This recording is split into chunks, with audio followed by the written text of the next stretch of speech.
मज़ेदार पाकिस्तानी वीडियो को देखने के लिए हमारे चैनल को सब्सक्राइब करें ताकि आगे वीडियो मिले। कल ISI हेडक्वार्टर अपारा के अंदर एक खसूसी ब्रीफिंग का एहतमाम किया गया। DG ISI जनरल फैज़ हमीद इसको होस्ट कर रहे थे।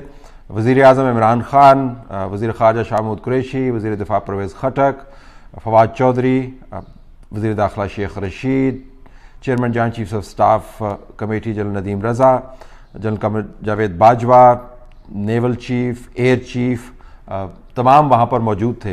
ये तस्वीर से आपको अंदाज़ा हो जाएगा कि ब्रीफिंग कितनी अहम नौइयत की थी। ये याद रहे कि हुकूमत की तरफ से इसको ISI सेक्रेटेरिएट के दौरे का नाम दिया गया था।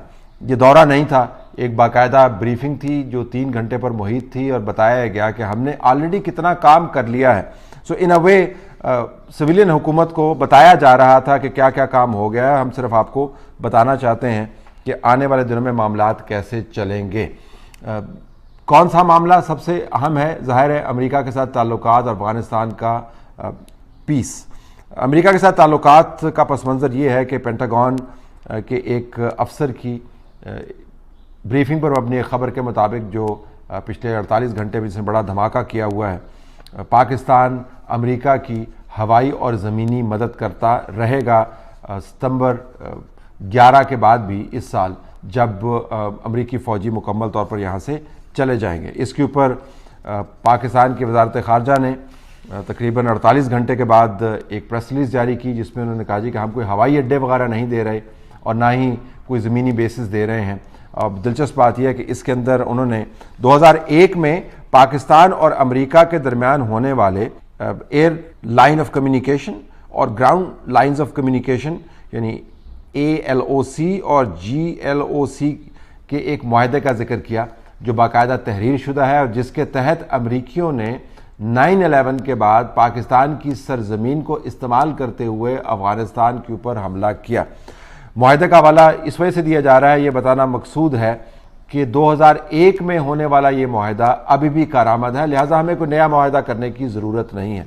ये याद रहे कि ये उस वक्त का मुआहदा है जब पाकिस्तान के ज़रिए अफ़गानिस्तान के ऊपर हमले किए जा रहे थे। ये उस वक्त का मुआहदा है जब अमरीकी और नेटो अफवाज बैनुल-अक़वामी फ़ौज के खाते और छाते के नीचे पाकिस्तान से हज़ारों की तादाद में ट्रूप्स मूव कर रहे थे और लाखों की तादाद में इक्विपमेंट मूव कर रहे थे। बाद की इतलात के मुताबिक इसी मुआहदे के तहत पाकिस्तान की सरजमीन से अमरीकी ड्रोन्स उड़ते थे।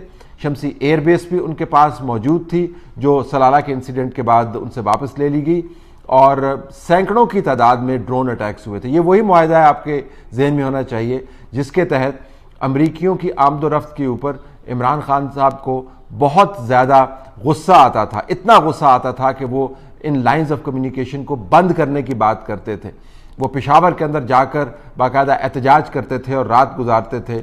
वो वज़ीरिस्तान का रुख करते थे और जीपें दौड़ाते हुए वहाँ पर पहुँच जाते थे और वज़ीरिस्तान से कुछ मील पहले उस वक्त की सेटल डिस्ट्रिक्ट्स के अंदर खड़े होकर कहते थे मैं वज़ीरिस्तान पहुँच गया हूँ। लोगों को बावर करवाते थे कि किस तरह पाकिस्तान अमेरिका की ग़ुलामी मुकम्मल तौर पर तस्लीम कर चुका है। इंटरव्यूज़ देते थे कि किस तरह मासूम लोग अफ़गानिस्तान में मारे जा रहे हैं क्योंकि अमेरिकी पाकिस्तान को डॉलर दे रहे हैं। ये वही मुआहदा है जिसके तहत अमेरिका ने तकरीबन 20 साल पाकिस्तान की सरजमीन के ज़रिए अफ़गानिस्तान में जंग की और जिसके ऊपर इमरान खान साहब उनकी तमाम जमात इस्लामी के साथ मिलकर, दूसरी मजहबी जमातों के साथ मिलकर शदीद किस्म का एतराज़ करती थी। और इमरान खान ने यह वादा किया था कि अगर मैं प्राइम मिनिस्टर बना तो आप देखेंगे कि अमेरिका को पाकिस्तान से तो रास्ता नहीं मिलेगा। अब पाकिस्तान की वज़ारत ख़ारजा ये डिनाई करते हुए कि पेंटागन की तरफ से जो कुछ कहा जा रहा है उसकी कोई हकीकत नहीं है, उसी मुआहदे को कोट कर रही है और हमें बता रही है कि वो मुआहदा अभी भी मौजूद है। ज़ाहिर है इमरान खान साहब आजकल तो एहतजाज नहीं करते, ना ही ट्वीट करते हैं और ना ही जिक्र करते हैं कि किस तरह पाकिस्तान की सरजमीन इस्तेमाल हो रही है। लेकिन इस ब्रीफिंग का मकसद ये हालात नहीं है जो बन गए हैं। इस ब्रीफिंग का मकसद ये बताना था कि अमेरिका के साथ कोऑपरेशन हमें कितना जल्दी और अर्जेंटली चाहिए। एक दिलचस्प मामला हुआ, पाकिस्तान के newly elevated national security adviser doctor Moeed Yusuf ने जिनेवा में अमेरिका के अपने काउंटर पार्ट से बात की और इस खबर को मख्फी रखा जाना चाहिए था। ये खबर रिलीज़ नहीं होनी थी, न जाने क्यों पाकिस्तान से फिर इसको लीक कर दिया गया। फिर अमेरिकी और पाकिस्तानी हुकाम की आपस में बातचीत हुई और ये तय पाया कि अब चूँकि लीक हो गई है तो इसके ऊपर एक फुसफुसी सी प्रेस रिलीज़ या जॉइंट स्टेटमेंट जारी कर दी जाए। तो ये जॉइंट स्टेटमेंट आपके सामने है, जिसमें उन्होंने कहा जी जिनेवा में मुलाकात हुई है और जिनेवा में मुलाकात के बाद हमने तय किया कि ये मुलाकातें मज़ीद होनी चाहिए। ये मीटिंग आपके सामने ना आती अगर हमारी साइड से ये खबर लीक ना होती और ये जॉइंट स्टेटमेंट भी आपके सामने ना आती है। मैं आपको खबर दे रहा हूँ, मोईद यूसुफ साहब ने जाने से पहले पाकिस्तान की तमाम तर अहम मिनिस्ट्रीज़ से जिनका ताल्लुक डिफेंस से नहीं है, बहुत सारी जो तजावीज़ हैं वो इकट्ठी की, एक बाकायदा फ़हरिस्त मुरतब की और GHQ के साथ मामलात को तय करते हुए वो फ़हरिस्त अमरीकियों के सामने जाके रखी। अब उसके ऊपर अमरीकियों का रिएक्शन क्या है? पाकिस्तान का ख्याल ये है कि 2021 में सितंबर 11 के बाद जब अमरीकी यहाँ पर नहीं होंगे तो अमरीकियों को फिर भी अफ़गानिस्तान को मैनेज करने की ज़रूरत महसूस होगी।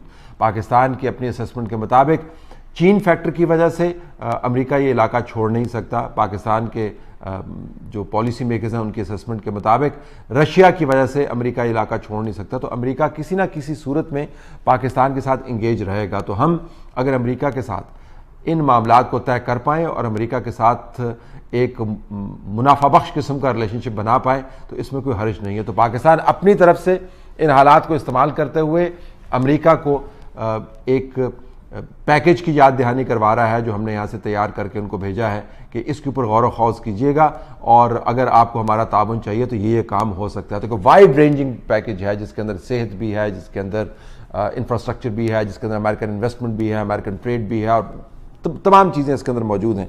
GHQ और पेंटागन के ताल्लुकात भी इसी पैकेज का हिस्सा हैं। अमरीकियों का बहरहाल ये मानना है कि पाकिस्तान की जो अहमियत है वो इतनी ज़्यादा नहीं है जितनी हम इस पैकेज के ज़रिए उनको बताने पर इसरार कर रहे हैं।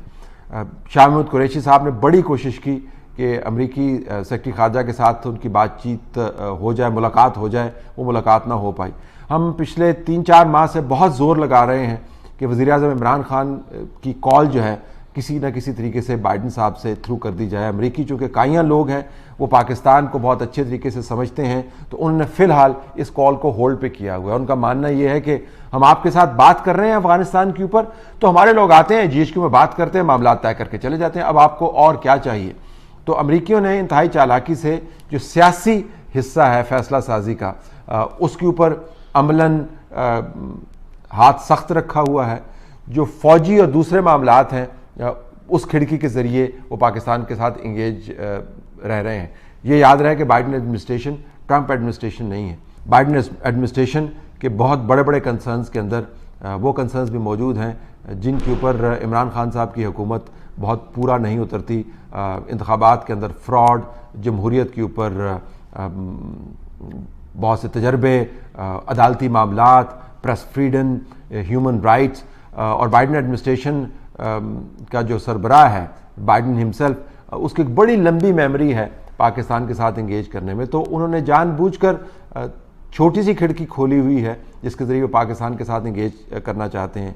पाकिस्तान की तरफ से बहुत ज़्यादा आपको डेस्परेशन नज़र आती है कि किसी न किसी तरीके से अमरीकियों के साथ हम ताल्लुकात दोबारा से बहाल कर दें।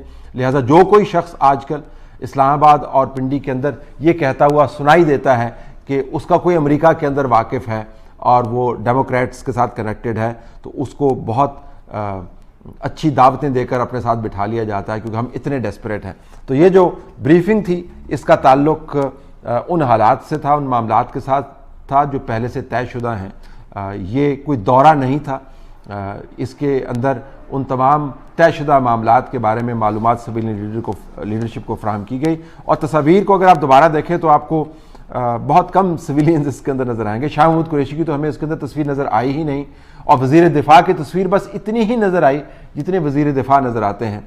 ये तमाम की तमाम तस्वीर आपको बता रही हैं कि पाकिस्तान के अंदर फैसला साजी कहाँ पर हो रही है और कौन कर रहा है।